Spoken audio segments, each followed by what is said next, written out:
আজকে আমরা খুবই ভয়ংকর একটা বিষয় নিয়ে আলোচনা করব যে আপনি কেন ফ্রিল্যান্সিং শিখতে পারতেছেন না। এত জ্ঞানী মানুষের কোর্স কিনেও বা ১০-১৫ হাজার টাকার কোর্স কিনেও কেন আপনি ফ্রিল্যান্সিং শিখতে পারতেছেন না, সেই বিষয়টা আজকে ভিডিওতে কভার করার চেষ্টা করব এবং আপনি কিভাবে শিখতে পারেন সেই জিনিসটাও আমি দেখিয়ে দেওয়ার চেষ্টা করব। শুরুতে আমরা একটা গল্পের মাধ্যমে জিনিসটা বোঝার চেষ্টা করি। যেমন এই যে একটা ব্যক্তি আছে, এই ব্যক্তির নাম হচ্ছে রফিক। এই ব্যক্তি চাচ্ছে যে ঢাকা যাইতে। ঢাকা যেয়ে সে কি করবে? ঢাকা যেয়ে সে একটা পিজ্জা খাইতে পারে অথবা একটা পিজ্জার দোকান দিতে পারে। আমরা এরকম একটা উদাহরণ নিতে পারি। তো সে এই যে যেই জায়গায় আছে, এই জায়গাটার নাম হচ্ছে বরিশাল। তার হচ্ছে এটা স্টার্ট পয়েন্ট। সে ঢাকায় যেতে চায়। তার পথ হচ্ছে কি? এইটা। এখন এই রফিক নামের ব্যক্তিটা তো আর এই পুরো রাস্তাটা সে হেঁটে যাইতে পারবে না। এই রাস্তাটা পার হওয়ার জন্য কিছু মাধ্যম রয়েছে। R for rickshaw, B for bus, T for train, H for helicopter, A for aeroplane. এই মাধ্যমগুলার যেকোনো একটা ব্যবহার করে সে হচ্ছে এই রাস্তাটা পাড়ি দিতে পারে। এখন এই রফিক নামের এই ব্যক্তিটা সে হেঁটে এই জায়গায় আসলো। আসার পরে এই রিক্সাওয়ালা মামা রফিক মামাকে বলতেছে যে, "মামা তুমি আমার সাথে এই ঢাকা যাওয়ার পথটা পাড়ি দাও। তুমি একই সাথে প্রকৃতি দেখতে পারবা এবং অনেক এনজয়ও করতে পারবা।" এই বাসওয়ালা মামা বলতেছে, "না ভাই তুমি আমার সাথে চলো। রিক্সা দিয়ে যদি তুমি যাও তাহলে অনেক সময় লাগবে। তুমি প্রকৃতিও দেখতে পারবা, তুমি বাস দিয়ে গেলে একটু তাড়াতাড়িও যেতে পারবা।" ট্রেনওয়ালা মামা বলতেছে, "ঝক, ঝক, ঝক ট্রেন চলেছে। ঐরকম যে কবিতাটা আছে সেই কবিতার একটা ফিল পাবা যদি তুমি আমার সাথে এই পথটা পাড়ি দাও।" হেলিকপ্টারওয়ালা বলতেছে, "তুমি যদি যাও তাহলে আমি তোমাকে দেখাইতে পারবো যে অনেক উপর থেকে গাছগুলো নিচে কিরকম দেখা যায়। তুমি উপর থেকে দেখতে পারবা ফসলের জমি, তুমি উপর থেকে দেখতে পারবা ঘরবাড়িগুলো, তুমি উপর থেকে দেখতে পারবা মানুষজনকে।" এরোপ্লেনওয়ালা বলতেছে যে, "না তুমি আমার সাথে চলো। তোমাকে আমি মেঘের ভিতর দিয়ে নিয়ে চলে যাবো এই ঢাকাতে।" এখন এই লোকটা এখানে আসলো। আসার পরে সে ধরুন এক্সাম্পল স্বরূপ আমরা ধরতে পারি যে সে রিক্সা সিলেক্ট করলো। সিলেক্ট করার পরে সে চিন্তা করলো যে আমি আস্তে যাই, কোনো সমস্যা নেই। আমি এখানে প্রকৃতি দেখতে এনজয় করতে যাবো। তো সে রিক্সা সিলেক্ট করলো। রিক্সা সিলেক্ট করার পরে সে আস্তে এই লাইন ধরে হাঁটতেছে। হাঁটার পরে ধরুন এই পর্যন্ত আসতেছে। এখন এই যে পথটুকু সে পাড়ি দিল। পাড়ি দেওয়ার পরে এই যে বাকি যে মাধ্যমগুলো আছে বাস, ট্রেন, হেলিকপ্টার, তারপর হচ্ছে এরোপ্লেন, এই মাধ্যমগুলাও এই রফিক নামের ব্যক্তিটাকে কনভিউজ করার চেষ্টা করতেছে যে, "ভাই তুমি আমাদের মাধ্যমগুলা ব্যবহার করো। তুমি যদি বাস ব্যবহার করো তাহলে তুমি অনেক আগে পৌঁছাইতে পারবা রিক্সার চাইতে। তুমি যদি ট্রেন ব্যবহার করো তাহলে এই ২ টা মাধ্যমের চাইতে আগে তুমি পৌঁছাইতে পারবা। তুমি যদি হেলিকপ্টার ব্যবহার করে এই পথটা পাড়ি দাও, তাহলে তুমি অনেক জিনিস দেখতে পারবা এবং অনেক আগে পৌঁছাইতে পারবা।" এই মাধ্যমগুলোও কিন্তু তাকে কনভিন্স করার চেষ্টা করতেছে। এখন এই যে রিক্সাওয়ালা মামার সাথে এই রফিক নামের মামাটা চলতেছিল, তখন ঘটনা যেটা ঘটতেছে সে এই পর্যন্ত আসছে। আসার পরে এখন সে দেখলো যে আসলেই যে আমি যদি রিক্সা দিয়ে যাই, আমি প্রকৃতি দেখতে পারতেছি এটা ঠিক আছে। কিন্তু আমার তো সময় অনেক বেশি লাগতেছে। আমার তো ঢাকা পৌঁছাইতে অনেক সময় লাগবে। সে কি করলো? সে তার সিদ্ধান্ত চেঞ্জ করলো। চেঞ্জ করার পরে সে বাসে ওঠার সিদ্ধান্ত নিল।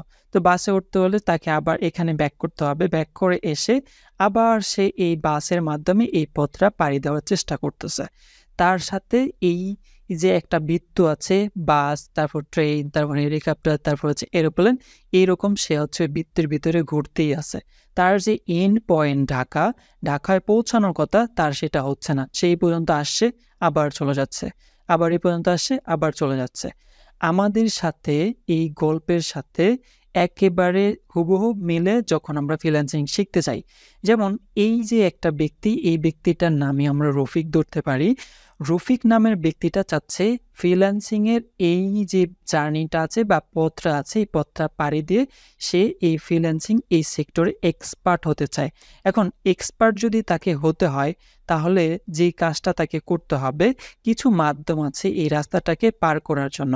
এই মাধ্যমগুলোর ভিতরে D for digital marketing, A for app development, W for web development, G for graphic design, B for video editing. এই পথটা পাড়ি দেওয়ার জন্য দেখুন কতগুলা মাধ্যম আছে। এখন রফিক নামের এই ব্যক্তিটা এখানে আসলো, ডিজিটাল মার্কেটিং শেখায় এমন একটা ইনস্টিটিউট বা এমন একজন ব্যক্তি তাকে বলল, তুমি আমার সাথে এই পথটা পাড়ি দিতে পারো, তুমি সহজেই এখানে পৌঁছাইতে পারবা, এক্সপার্ট হইতে পারবা, তুমি ফ্রিল্যান্সিং করতে পারবা, তুমি আয় ইনকাম করতে পারবা, 6 মাসের ভিতরে করতে পারবা, 1 বছরের ভিতরে করতে পারবা। অ্যাপ ডেভেলপমেন্টের এই ব্যক্তিটাও তাকে কনভিন্স করার চেষ্টা করতেছিল, web development, graphic design, video editing যারা ছিল প্রতিষ্ঠান বা ব্যক্তি তারা একে কনভিন্স করার চেষ্টা করতেছিল। ধরি আমরা এক্সাম্পল স্বরূপ সে ডিজিটাল মার্কেটিংয়ে কনভিন্স হইল, সে রাজি হইল, ডিজিটাল মার্কেটিংয়ের মাধ্যমে ফ্রিল্যান্সিংয়ের এই পথটাকে সে সুন্দর করে পাড়ি দিয়ে এক্সপার্ট হবে এবং তার যে গোল অর্থ উপার্জন করা সেটা সে উপার্জন করতে পারবে। এই যে রফিক নামের ব্যক্তিটা সে ডিজিটাল মার্কেটিংয়ে নিয়ে সুন্দর করে পথটা পাড়ি দিতেছিল। ইন দ্য সেম টাইম এই যে বাকি যে মাধ্যমগুলো আছে ব্যক্তি এবং প্রতিষ্ঠান এই রফিক নামের ব্যক্তিটাকে কনভিন্স করার চেষ্টা করতেছিল। কনভিন্স তারা কিভাবে করতেছিল? এই রফিক নামের ব্যক্তিটা ডিজিটাল মার্কেটিং শিখতেছে ভালো কথা, কিন্তু তার একটা ফেসবুক প্রোফাইল আছে, কিন্তু তার একটা ইনস্টাগ্রাম অ্যাকাউন্ট আছে, তার একটা ইউটিউব অ্যাকাউন্ট আছে, সেই ইউটিউবে ভিডিও দেখে, তার একটা টিকটক অ্যাকাউন্ট আছে, সেই টিকটকে ভিডিও দেখে। এই মাধ্যমগুলা কি করতেছে? আচ্ছা, এই ব্যক্তিকে আমি কনভিন্স করতে চাই, এখন আমি তো আর ওই লোকটাকে সরাসরি যেয়ে বলতে পারি না যে তুমি আমার এই মাধ্যম ব্যবহার করে ফ্রিল্যান্সিংয়ের এই যাত্রাটাকে কমপ্লিট করো। সে কি করছে? এই ব্যক্তিরা তো প্রতিনিয়ত ফেসবুকে যায়, ইনস্টাগ্রামে যায়, ইউটিউবে যায়, টিকটকে যায়। আমি এই টিকটকের মাধ্যমে ওকে কনভিন্স করার চেষ্টা করি, আমি ইউটিউবের মাধ্যমে ওকে কনভিন্স করার চেষ্টা করি, আমি এই ইনস্টাগ্রামের মাধ্যমে কনভিন্স করার চেষ্টা করি, আমি ওকে এই ফেসবুকের মাধ্যমে কনভিন্স করার চেষ্টা করি। আপনি যদি ফেসবুকে যান তাহলে দেখতে পারবেন 1টা 2টা বা 3টা পোস্টের নিচেই কিন্তু অ্যাড থাকে, 3টা পোস্টের নিচে একটা অ্যাড থাকে, 5টা পোস্টের পরে একটা অ্যাড থাকে এবং এই অ্যাডগুলাকে এত সুন্দর করে সাজানো হয় আপনার মনে হবে যে ওই কোর্স যদি আপনি করেন তাহলে খুব দ্রুতই আপনি এক্সপার্ট লেভেলটা অর্জন করতে পারবেন। ঘটনা যেটা ঘটে আমরা আরেকটু বিস্তারিত আলোচনার চেষ্টা করি। আপনি যখন ডিজিটাল মার্কেটিং নিয়ে আগাইতে শুরু করছেন, প্রথম দিকে আপনার কাছে খুব সহজ মনে হইতেছে, আপনি আগাইতেছেন, কিন্তু এমন একটা পর্যায়ে আছে মাঝখানে, এই মাঝখানটা খুবই কঠিন। এই কঠিন পথে যখন আপনি আসতেছেন এবং একই টাইমে যখন এই ব্যক্তি অ্যাপ ডেভেলপমেন্ট এই ব্যক্তি বা প্রতিষ্ঠান আপনাকে বলতেছে যে খুব সহজ করে, ঠিক আছে? তো তখন এই জায়গায় এসে আপনার মনে হবে যে ডিজিটাল মার্কেটিং খুবই কঠিন, অ্যাপ ডেভেলপমেন্ট সহজ। আবার অ্যাপ ডেভেলপমেন্ট নিয়ে যখন আপনি এতটুকু পথ পার দিয়ে আসলেন তখন আপনার কাছে সহজ মনে হইতেছে, কিন্তু এই জায়গাটায় এসে আপনার কাছে কঠিন মনে হইতেছে। তখন আবার আপনার কাছে ওয়েব ডেভেলপমেন্ট বা গ্রাফিক ডিজাইন বা ভিডিও এডিটিং সহজ মনে হবে। এখন এই যে সার্কেলটা আছে এই সার্কেলটার ভিতরে আমরা প্রতিনিয়ত ঘুরতেই থাকি, আমাদের এক্সপার্ট লেভেলটা আর অর্জন করা হয় না, বা আমরা যেই লক্ষ্যে পৌঁছাইতে চাই এই পথটা পাড়ি দিতে চাই এটা পাড়ি দেওয়ার হয় না। আমরা সাধারণত দেখতে পাই, যেমন আমি কিছু এক্সাম্পল দিতে পারি, যেমন খালিদ ফারহান আছে, তার একটা কোম্পানি আছে প্যাসিভ জার্নাল, সেখানে ভিডিও এডিটিংয়ের কোর্সের অ্যাড আপনি দেখতে পান ফেসবুকে, ইউটিউবে। তার এসইও কোর্সের অ্যাড আপনি দেখতে পান ফেসবুকে, ইউটিউবে, ইনস্টাগ্রামে। এখন আমরা এই জিনিসগুলো দেখতে পাই। ফাহমিদ আল নাঈম ডিজিটাল মার্কেটিং সম্পর্কে ফ্রি বুট ক্যাম্প করতেছে, অ্যাপ ডেভেলপমেন্ট শেখাইতেছে, বঙ্গ একাডেমির জোবায়ের হোসেন।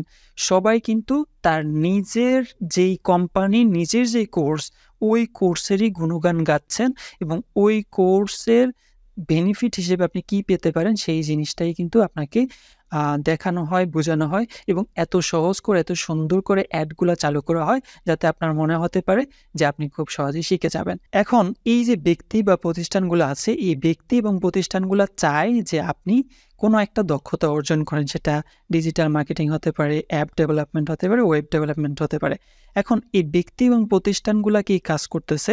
ফেসবুক, ইউটিউব আসার পরে তারা যে জিনিসটা করতেছে, তারা করতেছে কি একটা ওয়েবসাইট তৈরি করতেছে, ঠিক এরকম একটা ওয়েবসাইট তৈরি করতেছে এবং তাদের যে দক্ষতাগুলো আছে, তারা যে ডিজিটাল মার্কেটিং শেখাইতে চায়, ওয়েব ডেভেলপমেন্ট শেখাতে চায়, অ্যাপ ডেভেলপমেন্ট শেখাতে চায়, এই জিনিসগুলোকে তারা একটা ভিডিও আকারে বা কোর্স আকারে তৈরি করে। তৈরি করার পরে এই ব্যক্তি এই ওয়েবসাইটের ভিতরে সুন্দর করে রাখে। রাখার তার সবচাইতে সুন্দর একটা বেনিফিট এবং সবচাইতে প্রফিটেবল একটা বেনিফিট কি, সে একটা কোর্সেই তৈরি করতেছে, কিন্তু অনেক অনেক অনেক অনেক মানুষজনের কাছে সে এই কোর্সটাকে কিন্তু পাঠাইতে পারতেছে। একই কোর্স একজনের জন্যই তৈরি করতে হইতো, কিন্তু সে একবার তৈরি করছে, অনেক মানুষের কাছে সে কোর্সটা পৌঁছাইতে পারতেছে। এখন ট্রেইনার যিনি তৈরি করলেন তিনি বেনিফিট পাইতেছেন, কিন্তু যাদের জন্য তৈরি করছেন তিনি এই কোর্সটা, তারা কিন্তু অ্যাকচুয়ালি বেনিফিট পাচ্ছেন না। কী কারণে পাচ্ছেন না এবং কিভাবে পাবে সেই জিনিসটাও আমরা আলোচনা করব। তখনই সেই বেনিফিট পাবে আমরা যেই এই প্রবলেমটা এখানে আলোচনা করছিলাম। প্রবলেমটা আমাদের কি, আমরা যখন ফেসবুক, ইউটিউব, টিকটক এবং ইনস্টাগ্রাম ব্যবহার করি, আমাদের সামনে অন্যান্য মানুষের কোর্সের অ্যাডগুলো আসে, অ্যাডভার্টাইজমেন্টগুলো আসে, ওইগুলোর প্রতি আমরা অ্যাট্রাকটিভ হয়ে যাই। প্রথম কারণ হতে পারে আপনাকে এগুলার একটাও ব্যবহার করা যাবে না, কিন্তু আমরা তো মানুষ, আমরা বাঙালি, আমরা এগুলা ব্যবহার ছাড়া থাকতে পারবো না। এছাড়া আর কি ওয়ে আছে আমরা যাতে ফ্রিল্যান্সিংয়ের এই সেক্টরটা একেবারে সুন্দর মতো পথটা পাড়ি দিয়ে এক্সপার্ট হয়ে আমরা যেটা আয় ইনকাম করতে চাই ডলার, সেটা আমরা ইনকাম করতে পারি? হ্যাঁ, একটা পথ আছে, চলুন তাহলে সেটা আপনাদের সাথে শেয়ার করি। সেই পদ্ধতিকে অবলম্বন করে যদি আমরা সফল হতে চাই তাহলে আমাদেরকে চলে যেতে হবে ছোটবেলায়। আমি একটা গল্প শেয়ার করি। আমি যখন আরবি পড়তাম, মানে মক্তবে পড়তাম, কোরআন শরীফ, তারপর হচ্ছে আলিফ বা তা, যখন আমি ১ দিন বা ২ দিন হচ্ছে সেখানে না যাইতাম তখন হুজুর হচ্ছে পোলাপাইন পাঠাইতো বা ছাত্রছাত্রী পাঠাইতো ধরে নিয়ে যাওয়ার জন্য। এটা সবার ক্ষেত্রেই প্রযোজ্য ছিল। এবং আমরা স্কুল জীবনে যদি দেখি যে আমরা যদি স্কুলে ১ দিন বা ২ দিন, তারপর হচ্ছে ৩ দিন না যাই, সেক্ষেত্রে আমাদেরকে বাসা থেকে নেয়ার জন্য বা ছাত্রছাত্রী পাঠানো হয়তো, আমাদের যারা কলিগ ছিল তাদেরকে পাঠানো হয়তো ধরে নেওয়ার জন্য, এবং আমিও অনেককে ধরে নিয়ে আসছি, ধরে নিয়েছিলাম স্কুলে বা কলেজে। এখন যেই জিনিসটা হয়, আমরা তো স্কুলে কোনো একটা কিছু শিখতে যাই, ঠিক আছে? এবং আমরা এখানেও কোনো একটা জিনিস শিখতেছি। পার্থক্যটা কোন জায়গায়? পার্থক্যটা, আমি যদি একদিন স্কুলে না যাই তখন আমাকে ধরে নেয়ার জন্য বাধ্য করা হয়, স্কুলে যাওয়ার জন্য বাধ্য করা হয়। এক্সাম্পল স্বরূপ ধরুন, ছোটবেলায় আপনি বিকালে না পড়ে খেলতে চলে গেছেন, আপনাকে আপনার বাবা-মা মাইর দিছে। সন্ধ্যাবেলায় আপনি পড়ার কথা কিন্তু আগে ঘুমায়ে গেছেন, সেক্ষেত্রেও আপনাকে অনেক রাগারাগি করা হইছে, তারপর হচ্ছে আপনাকে মারধর করা হইছে। আমরা একাডেমিক্যালি যেই জিনিসগুলা শিখতেছিলাম বা পড়তেছিলাম, ওগুলা পড়ার জন্য, শেখার জন্য আমাদেরকে পিছন থেকে ঠেলার মানুষ ছিল। কিন্তু আমরা এই যে ফ্রিল্যান্সিং জিনিসটা শিখতেছি, এটা শেখার সময় আমাদেরকে পিছন থেকে ঠেলার মতো কেউ নেই। এখন আমাদের যেই জিনিসটা করতে হবে, এই যে আমি আমি আমি এমন একটা ট্রেনিং সেন্টার খুঁজে বের করতে হবে যেখানে প্র্যাকটিক্যালি শেখানো হয়। প্র্যাকটিক্যালি শেখানো হয় এমন ট্রেনিং সেন্টারে যদি আপনি ভর্তি হন তাহলে বেশ কয়েকটা আপনি বেনিফিট পেতে পারেন। প্রথম যে বেনিফিটটা হবেন সেই বেনিফিটটা হচ্ছে, আপনি যদি এই ট্রেনিং সেন্টারে একদিন না যান তাহলে ওই কোর্সটা বা ওই দিনের ক্লাসটা আপনি মিস করতেছেন। পরবর্তীতে ওই জিনিসটা আর আপনি পাবেন না। কিন্তু অনলাইনে যদি করেন তাহলে ধরো আজকে করব না, কালকে করব, এটা তো অনলাইনে ভিডিও আকারে আছেই, কালকে দেখে নিব। কালকে হয় না। এই জায়গায় যদি আপনি ট্রেনিং সেন্টারে ভর্তি হন তাহলে আপনার যে জিনিসটা হবে যে, আমি যদি আজকের ক্লাসটা মিস করি তাহলে আমার আজকের ক্লাসের যে ইনফরমেশনগুলো দেখানো হয়েছে এগুলো আর আমি কখনো পাবো না। তারপর আরেকটা জিনিসটা হতে পারে, এই ট্রেনার যদি আপনি একদিন এই ট্রেনিং সেন্টারে না যান, আপনাকে কৈফিয়ত দিতে হবে যে আপনি কেন যাননি, এবং আপনাকে এমনও হইতে পারে কোনো একটা জিনিস জরিমানাও করা হইতে পারে যদি আপনি একদিন না যান। এখন আমাদেরকে পিছন থেকে ঠেলার মতো যাতে একটা এনভায়রনমেন্ট বা পরিবেশ তৈরি হয় সেই দিকে আমাদের খেয়াল রাখতে হবে, এবং আমরা অনলাইনে কোনো কোর্সে ইনভলভ না হয়ে, না কিনে আমরা যদি প্র্যাকটিক্যালি কোনো একটা ট্রেনিং সেন্টারে শিখতে পারি, সেক্ষেত্রে আমাদের জন্য এই ফ্রিল্যান্সিংয়ের যে জার্নিটা আমরা শেষ করতে চাচ্ছি বা এক্সপার্ট হতে চাচ্ছি, তাহলে সেই জিনিসটা আমরা এক্সপার্ট হতে পারবো। So alright guys, that is it for this video. If you want to see more video on this channel, please subscribe the channel.